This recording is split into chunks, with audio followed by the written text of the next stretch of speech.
I have been a journalist before, but in the early days of the Fourth Republic, I was the youngest reporter at Free Press. Remember, at that time, the nature of journalism was crusading.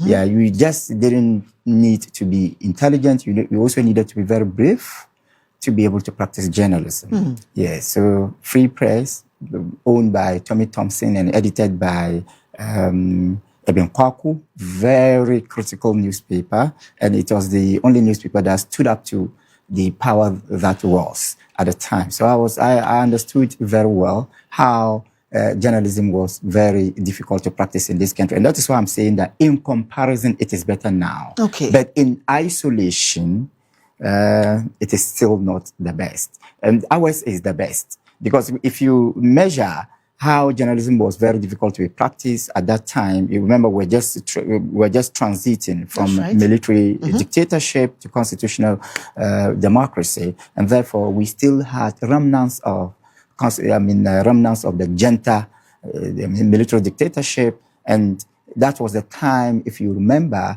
the criminal libel law was still in existence, and it was used to stifle freedom of speech and to cripple journalists. It was very bad.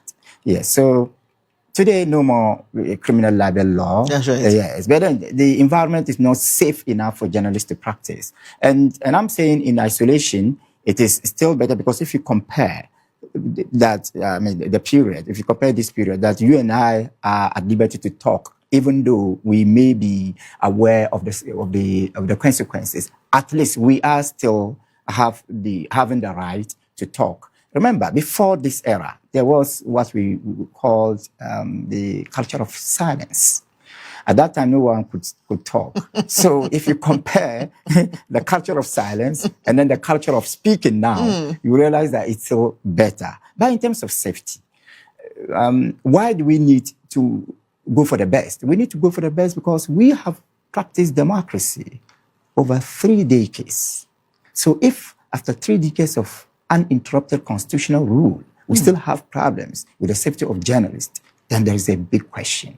And that is why in isolation, it is better. So in isolation, it is not the best at all. And we must go for the best. I strongly believe that it is up to all of us, because journalism is not only for the media, remember. That's right. Journalism is all inclusive.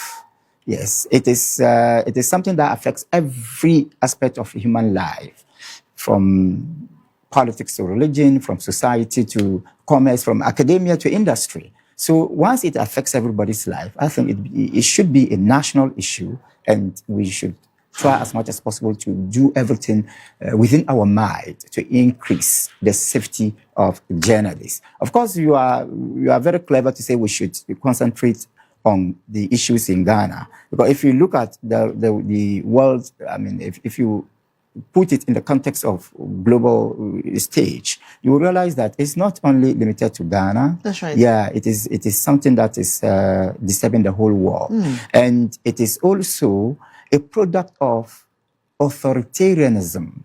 You may agree with me that in spite of our noise about democracy around the world, authoritarianism as a concept is re-emerging.